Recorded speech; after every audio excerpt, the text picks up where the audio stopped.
Good morning, everybody. Good morning. Rucho Habaot, welcome. This is the first session of our second season of Gemara Study for Women. So first we need to thank our sponsor, Rita Geller, who is unable to be with us this week. Hopefully she'll be able to come next week. Rita fell and she's not feeling too well. Did you get a new book? And we also want to wish a refuah shlema to Ada Khan, who, right? Ada fell and she broke some bones and she's in rehab. So we hope that everybody that needs a recovery has one. And of course, we need to again thank Harriet for having this idea, as apparently it's a good idea. People like to come and share some thoughts. So I'm going to give a brief introduction into what is the Talmud, what is the Gemara, and how does it all operate. But, wait a second. We have to interrupt for a very important situation, which we see just as taking place. So I'm going to ask these two ladies to come forward. So what's going on here? What's going on? Okay, they have something to show us. Oh, so we have two claimants here, two litigants. I found this sweater. It's mine. It's mine. No, it's mine. I like it too. So here we are. We have to be the court. We have to decide this case, right? We have two people, each one holding on to the sweater. They come into court and they say, "I found it, and it's mine." What do we do? Okay, so the court is going to go into recess now. We'll do our introduction. The court is going to go into recess. We'll do our introduction, and we'll reconvene in a few minutes. And hopefully, the Gemara will give us an idea of how are we going to settle this dispute between these two friendly people. How are we going to work this out so everybody walks away at least somehow happy. So, what is the Gemara anyway? Right? We talked about it. We say that our Torah was given to us in two versions. We have the written Torah, which is the Chumash, which we read every Monday, Thursday, every Shabbos. And then there is the oral law, which was given at the same time, and it was meant to be transmitted father to son, teacher to student. And that worked out for a while until events interfered, where there was exiles, persecutions, disease, whatever it is, and the rabbis found that they had to start writing some of it down. And so what they did was, first they wrote down abbreviated form, that's called the Mishnah. A couple hundred years later, they began more expansive, that's called the Gemara. And actually it all continues to today. There are still people who are writing today commentaries on what we're about to study.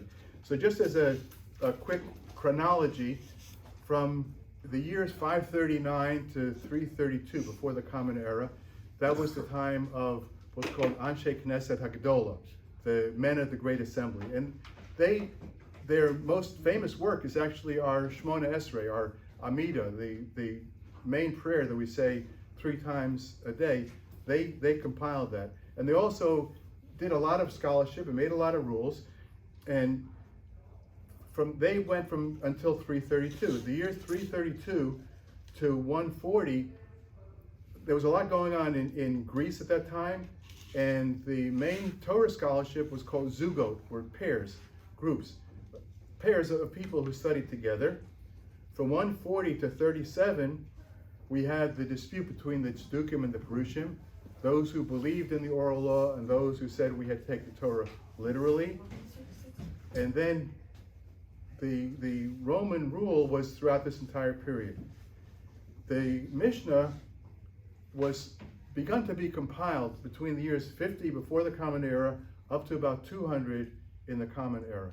And you had Rabbi Meir and Rabbi Akiva who went around and assembled all this information, and then Rabbi Yehuda Nasi, commonly known as Rebbe, wrote it all down, put it into categories, and the Mishnah was sealed in 200. So nothing could be added to the Mishnah.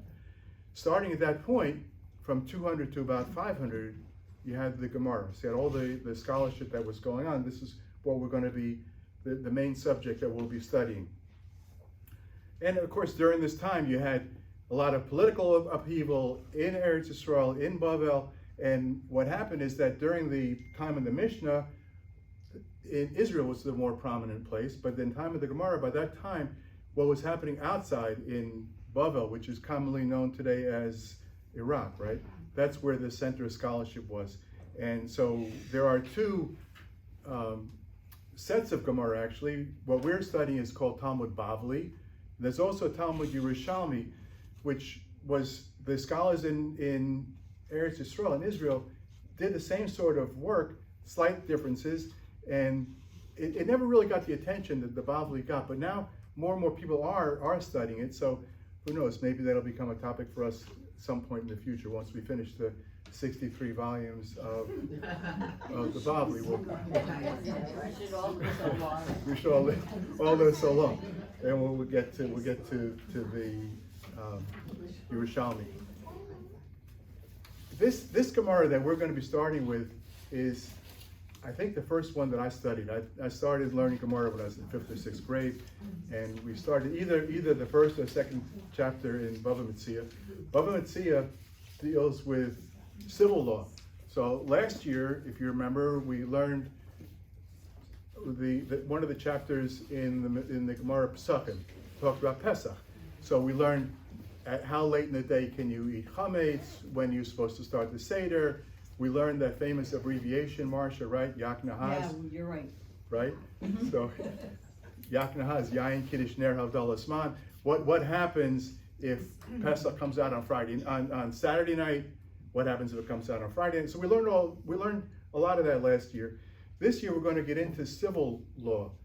And so our two disputants here, we're going to have to settle for them what to do. Because after all, there's only one sweater, has 2 sleeves. There's not much they can do. So we have to try to solve this problem for them. And so our Gemara that we're learning is going to deal with cases like that, similar to that, where people have disputes over ownership. And their particular case had to do with a found item, right? They claimed they were coming out of the parking lot and they found it on the ground. They picked it up, and they picked it up at the same time, they say, and they came into our court, and we have to settle it for them, right? Because, you know, they're civilized people. They're not going to get into a fist fight over it, but so they need us to help us settle their case. But the Gemara that we're starting to take up is going to deal with all sorts of situations where people dispute ownership, right? So, you know, if tomorrow morning I get into Marilyn's car, she has a very nice blue car. If I get into her car and I drive to shul in her car, she's going to not like that, right? I don't know. So Not like it. exactly right. So how do we necessarily prove? So today we have a system of documents, registration, and so on. But you know, if what you had was a horse out there and I got onto that horse, how we have to be able to have a way of proving who owns that horse, right? So we're going to get into situations like that. So let's get started. And what I want to do first is to give you an idea of what the page looks like and what are all these different paragraphs that are on the page. And the main body, this center part, right, this part that I've circled in blue, this is the Mishnah.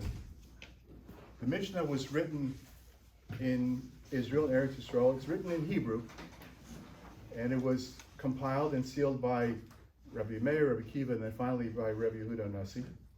And then, after the year 200, started up the Gemara, and that's also in the center part in block letters, and that's basically explaining the Mishnah, because the Mishnah is brief. So Rabbi Teitz used to say that the Mishnah is like a telegram, right? You remember telegrams, right? You say words. Right? You try to say it in as few words as possible because every word costs more money. So the Mishnah was more or less like a telegram, and then the Gemara expanded on it. And then on, all around the page though, we have people who are commenting on what's happening in the Mishnah and in the Gemara. And So the first part, excuse me, the first part is the Mishnah, second part is Gemara. correct. And the Mishnah could be a few lines or it could be very long. And the Gemara usually takes up a lot more space than the Mishnah because it's explaining the Mishnah. Kate, it says Gimel Mem. Right, Gimel Mem is, that's right, that's where the Gemara begins. That's an Oh, I abbreviation see, for I see, Gemara. I see, I see. Okay? Thank And you. then around it on the page, we have the commentaries. And I think that this group is smart enough that we can learn it the way I like to learn, which is try to go for the primary source if you can. Because in the books that you all have, the opening section is the Gemara itself as it was originally printed, and this printing actually was done by a non-Jewish printer. His name was Bomberg, not Bromberg, Bomberg, in the middle of the 16th century, and it's called the Vilna Shas because it was designed in Vilna, and this is the same thing that we use today. It's now 600 years later, and we're still using the same page layout. And starting in the middle of this book, you have an English translation and commentary, but when you read that, it's good, but what they're doing for us, they're digesting it and giving it back to us. And so what I like to do, if we can, is to do a little bit of primary source. In other words, we have the Gemara, we have the Mishnah, we have the Gemara, and then we're going to work with Rashi mostly. Rashi is the preeminent commentator. He lived like 12th century in France, and so he's the top right on our page. Opposite him, this is called Tosfos on this side, Okay. and these are commentators on Rashi, and it's his grandchildren, son-in-law, and they're commenting on what Rashi wrote. Is And- it always Tosfos and Rashi? Generally speaking, throughout the Shas, I mean the entire Gemara, the whole 63 volumes, you have Rashi and Tosfos. A few of them don't have. Okay. There are a few of them that Rashi didn't get to, and there's some that Tosfos didn't get to. But what we're going to be working with, they're both here. And then you have other commentaries which came later. So you have Rabbeinu Hananel, he's over here. He was like, So that even 990. smaller on that edge is now another commentary Correct. on still the main thing from the center. that's right. Okay. So what he's doing is he's giving you his comments, and then you have this one, Ein Mishpat Ner Mitzvah. What he does is he is giving us locations that you can find the actual decision, because a lot of times in the Gemara you're going to have people disputing, and the Gemara quotes both arguments and doesn't always settle it for us. So along came Rambam, and Rambam codified all the mitzvos, and he gave the decisions. And this one, Ein Mishpat Ner Mitzvah, will give us the source where to go look in the Rambam that you can find it, that you can find what is the actual decision. And then you have this one, Gilyon Hashas. He's showing other places that, because the Gemara, don't forget, it wasn't really written like one volume after another volume. It was all this huge, massive scholarship that was combined together into all these books. So they knew the whole thing as one unit. But it takes a long time for us to get that knowledge that we see the entire picture, right? So what he's doing over here, Gilyon Hashas, is he's giving us other locations where you might find similar references. And so basically, the idea is that we'll start with the Mishnah, we'll go into Rashi, because we're going to look for ourselves. What does the commentator say? We're not going to depend on necessarily what someone else read it, translated it, and then gives it to us. We can do that by ourselves. So we're gonna try to do that. And so we're gonna work primarily with the Hebrew one, but don't be afraid to go look at the English too, because that's there. It's a resource for us. So okay, so now we have our court case.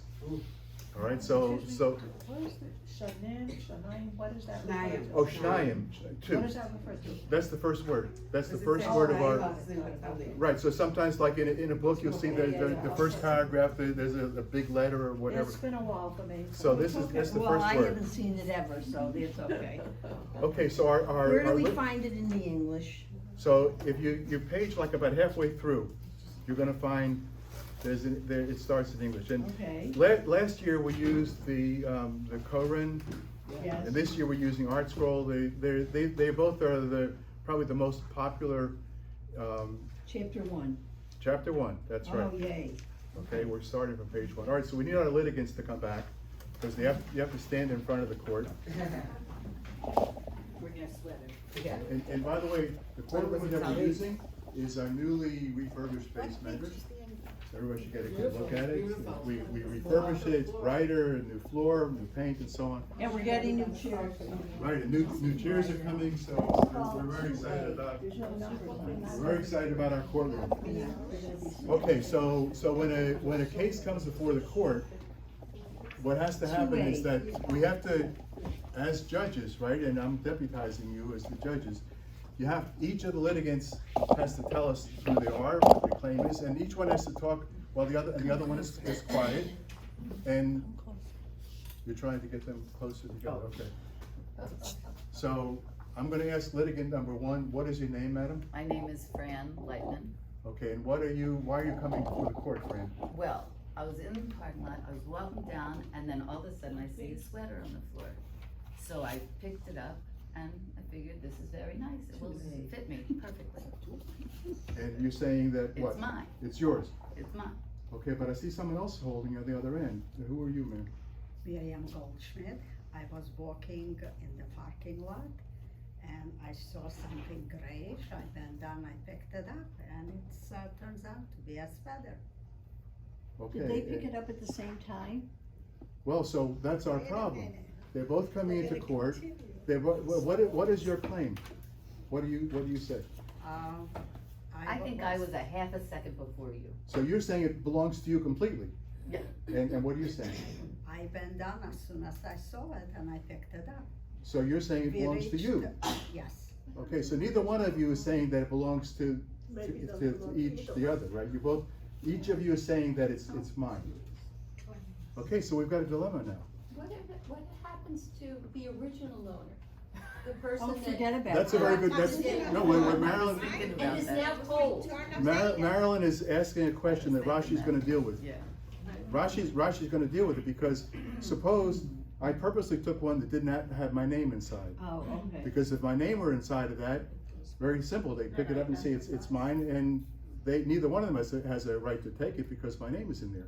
So there's no siman, there's no sign, no Would you have mark. to like post it anywhere, like they So, found it? okay, so let's say you came into court, and now the court could say to you, okay, we'll settle this, but you can't take it now, whatever the decision is, because we have to post it, right? So we post it, let's say we post it for 30 days, or when the Jewish people would go to Yerushalayim on the Shalosh Regalim, so they would be a place where they would go, like Boston Common, and people would say, these are the found articles, and if somebody could come and claim it and so on. So once all that has been settled, that now it's ownerless, now we have to decide who gets to keep it, okay? All right, so you can sit down. done already. So All that is done now, so now it's up to us, to decide who is gonna get to keep that sweater. Marilyn? what happens to the pages in the Torah where it says if you find something that belongs to someone else, you have to keep it in good shape and find them and give it back? That's what. Right, so that's who said, so we went through that whole process, and we reached the point now where the court is willing to say that the owner is not coming forward, and all we can do now is to give it to whoever has the real right to it. Are we keeping the lost and found? Well, even here in the shul, we have a lost and found, but we don't keep it forever, right? We keep it for a period of time, and at that point, either it's discarded or whatever. But so let's take a look at our text, okay? So here's our Mishnah. The Mishnah starts out, Shnayim Oches and Batalis. Okay, two people, right, are they coming into court and they're holding on to, and when it says a talis, it could be, it doesn't necessarily have to be a talis like we wear in shul, it could be Right. any kind of garment. So two people are holding on to a garment, and what do they say? Zeh omer ani motsasiha. So I found the first one says, I found it. V'zeh omer ani motsasiha. And the second one says, I found it. Zeh omer kula shali. First one says, it's all mine. V'zeh omer kula shali. And the other one says, it's all mine. Toss a coin. So what? Toss a coin. Toss a coin. Okay, that's one possibility. So what does the Mishnah say to do? It says, Zeh yishavash ein lo bo pachas mechetzia. The first one swears, right? We have no, did you want it? No, okay. We have no witnesses, and we don't have video, which, by the way, there are a lot of video, a lot of cameras around the building, and They do all work. they do, not only do they work, but we solved the mystery the other day. Yes. I have a stack of business cards that I keep on by the window, because sometimes someone will come in, who to call, whatever, so my card is out there. The other morning I came in, and before I left the previous night, I filled it up because people do take them. And I came in the morning, they were all gone. I said, wow, either I became very popular suddenly, or what's going on? All those cards are gone. So we rolled back the video, and we found the person who took it. I'm not gonna tell you who it was. Because he put personal business cards out by the window of the office. All 25 of them. So I called the person, and They obviously needed them more than usual. I called the person, and I said to him, you know, I have those cards out there. He said, oh, I know. I've seen them. He said, I have one. I said, you have one? He said, yes, I have one. It's in my pocket. I said, I think you have more than one. and he said, why would you think that? I said, because either you or someone who looks very much like you picked them all up. So then he admitted, and he said that he was giving them out to prospective members of the shul to help them to find a way to contact us. So he was being helpful. But the point is that if we had a video on the parking lot, we could see who picked it up, but we don't have that. All we have is their word, right?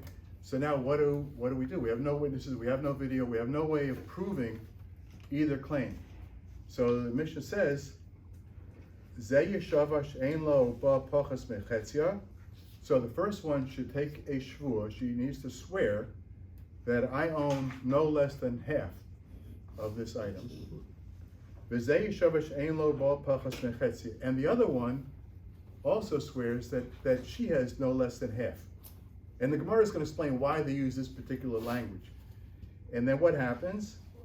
May I ask something? Sure. When they swear, they use Hashem's name? Yeah, that's right. This is serious business. They take a Sefer Torah and they swear in the name of Hashem. And swearing in general is discouraged. People don't want to do it because they're taking Hashem's name. And you sort of gave a hint as to why they say I have no less than half, because eventually we're going to divide it in half. So if each one of them swears they have more than half, so they're basically making a false shvua. So they say no less than half. And then what do? Yachloku, we divide it. So Well, this one says three parts.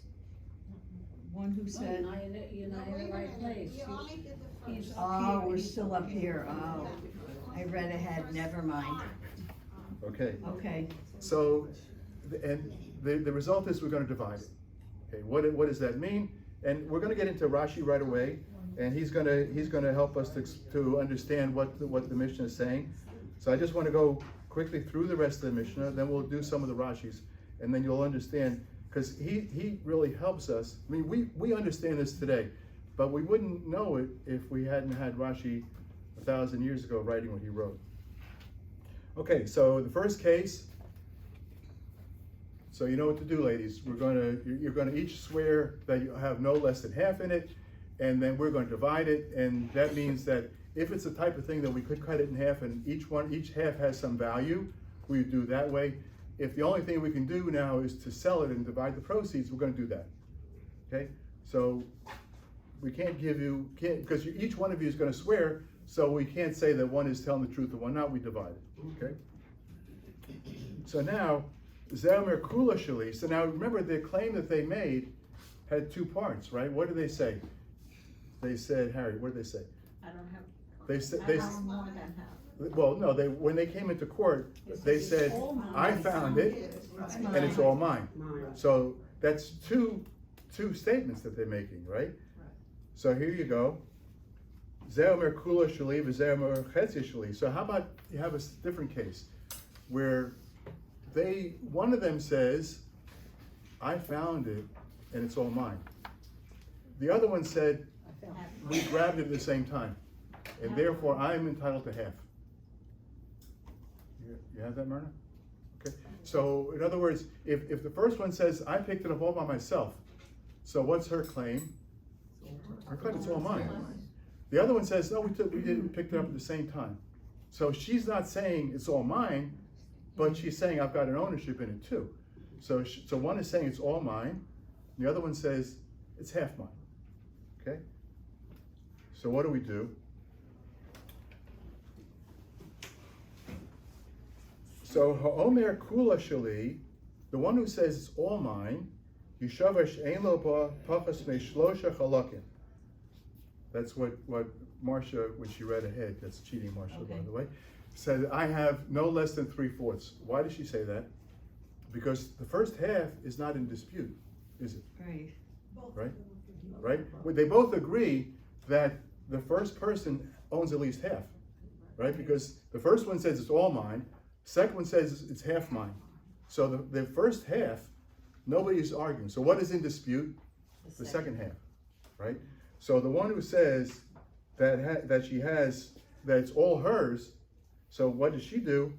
So she says, she swears that she has no less than 3/4. Okay? And the one who says that it's half mine, Yishavash Ein Lo Ba Pachas Mi Arba Mi Rava, and the other one says I have no less than 1/4, because what we're going to be dividing is the second half. So and that second half, all that claimant has is 1/4. Okay. I have a question. So, is the person acquiring possession merely by picking it up?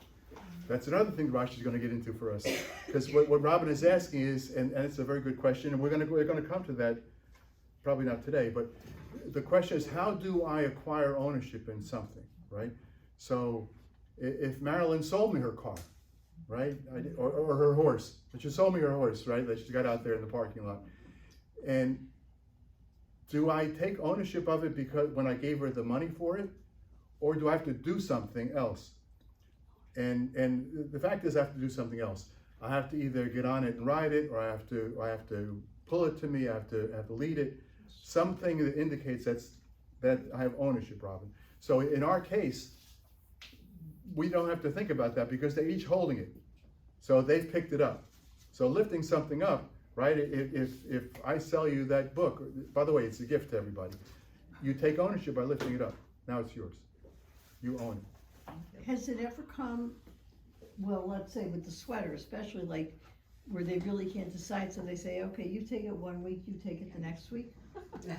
I'm curious, because it's not, So now you're stuck with your. Well, that sort of thing would probably be welcomed by the judges, oh. because this way they don't have to get settle it. involved. If the claimants can find a way to settle the case on their own, everybody's happy, right? And then Tovo, you don't have to swear, which we don't want to do if we can avoid it. They can sell it and divide the money. They can do that on their own, right? They don't necessarily have to come into court, right? They can do it on their own. Okay, so now we have that case. So the one that swore that she has no less than 3/4 takes 3/4. The one that swears that she has no less than 1/4 takes 1/4. Now we're coming to Marilyn's horse, right? two people come into, or they're standing outside the court, we don't let them into the building on the horse, right? Okay. But they come in front of the building. O shehoya echad rochev echad manik, or one is riding on the horse and one is leading the horse, right? Which we just learned something interesting, right? That riding on it is equivalent to leading it, right? From the language of okay. the mission, we understand, because if the mission says You have to that show that you took possession. each Okay. of these methods determines or effects transfer of ownership, so riding on it or leading it It's equal. are equal, that's right. So we just learned that. The mission didn't say, by the way, but it's telling us something, interesting information, okay? So either they're both riding on it, or one is riding and one is leading. And what is their claim? Zeh merkula sheli, v'zeh merkula sheli. Each one claims it's all mine, right? Zeh yeshavash ein lo bo pachas mechetzia. First one swears, I own no less than 1/2. V'zeh yeshavash ein lo bo pachas mechetzia. The other one makes the same claim, and he swears the same way. V'yachloka, and they divide it. Okay, so now we're not going to cut the horse in half, right? What we're going to do is we're going to sell that horse and divide the proceeds. If it happens to be a kosher animal that they're riding on, then it could be that we would butcher the cow and divide up the steaks. That's a possibility. But the point is that we're going to find a way to make an equitable split. Yes, Jill? Did they not investigate anything in those days? Well, how would they know? So Well, let's. because who has an empty stall in their barn? Who has the food in their barn? Who has a receipt? Who has? Okay, so we've done all that investigation, and You're asking too much. and we don't know.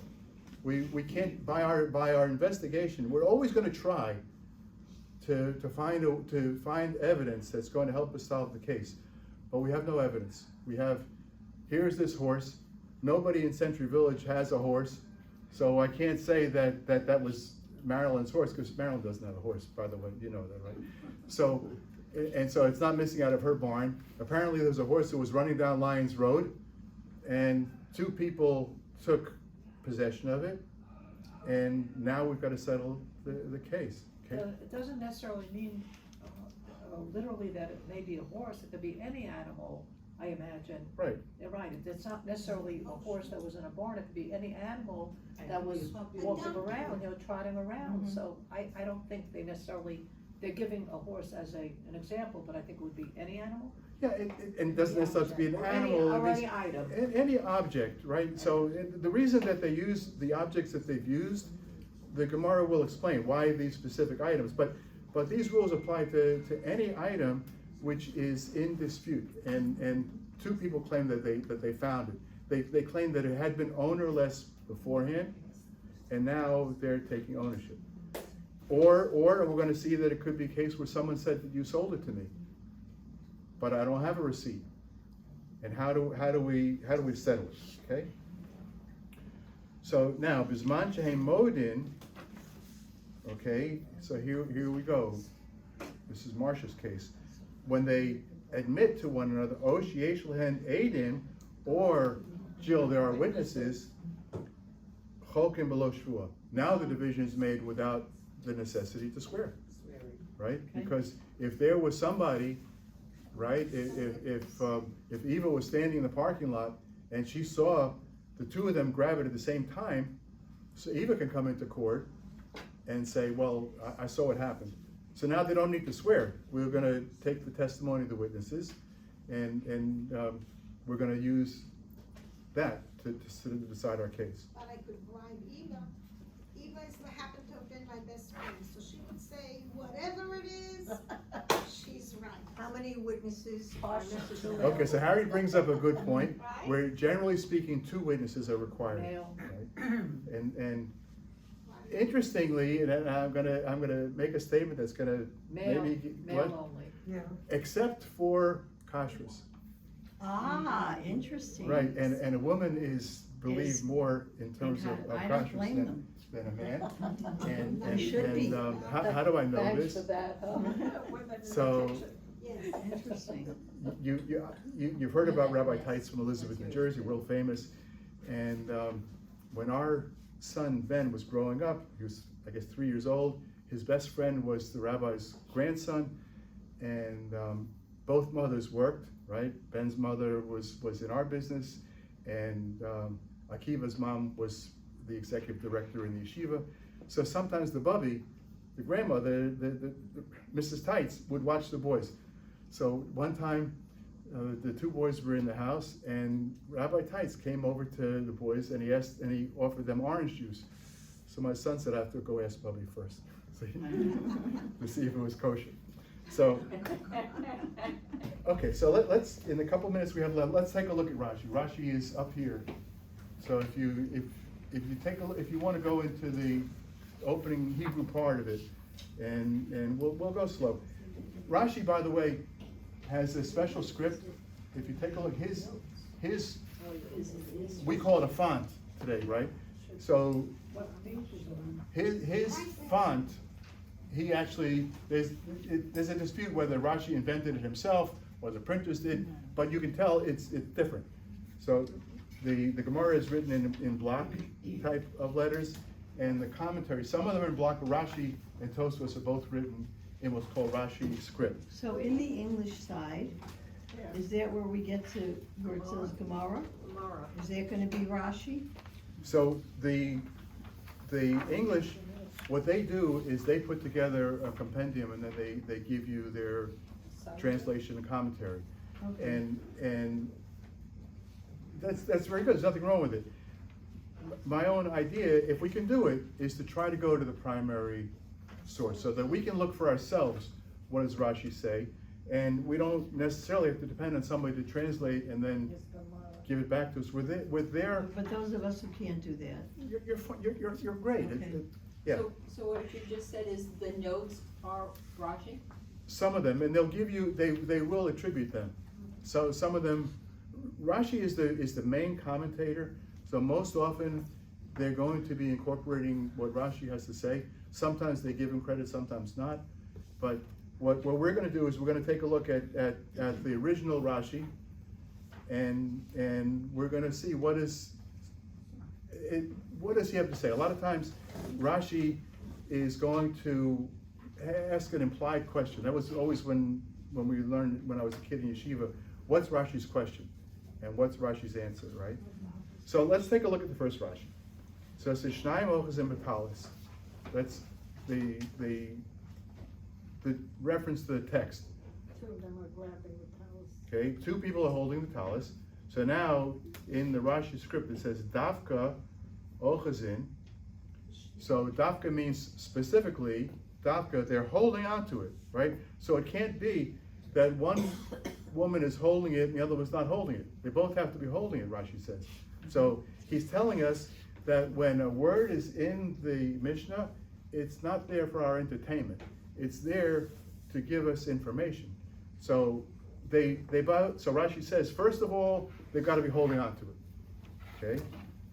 And then it says, Dishnei muhzakim, that each of them now is doing an action which affects ownership.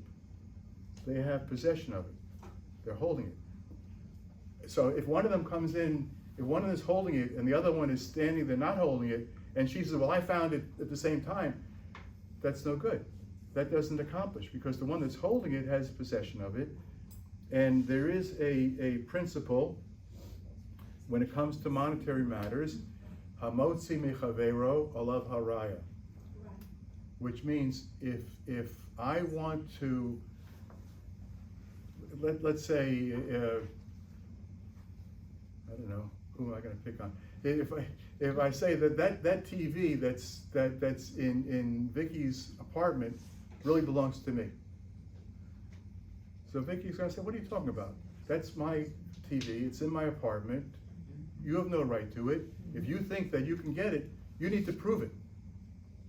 So if I want to take something that which is being possessed by another person, I need to prove it.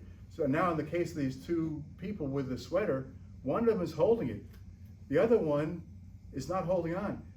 So she can't just take it away unless she can bring proof. So unless Eva was standing there to witness the event, because what could have happened is that they both grabbed it at the same time, and they had witnesses to see what took place, and they agreed they're gonna come into court, let the court settle it.